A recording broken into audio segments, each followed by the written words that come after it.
Hello, I'm in a 2014 Chevy Equinox, and today I'm going to show you how you would use your front and rear defrost settings. So from here, this would be your front. To activate it, you'll see this light on, and then the rear, to activate it, this light's on here.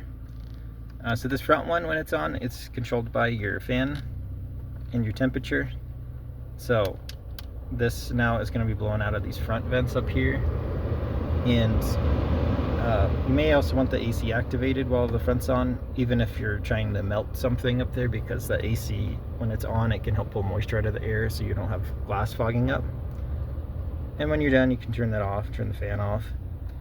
And the rear one, it's controlled by those black lines in the glass. If you can see them, it's like a heating mechanism. So when it's on, it'll start melting any ice that might be on there. And then when you're done using those, same thing, you just push this again and that light goes away, you'll know it's off. And if you're having issues with this, I'd first double check fuses, things like that. Maybe a burnt fuse could make some of these buttons inoperable. But I hope this is helpful. Hope you have a wonderful day.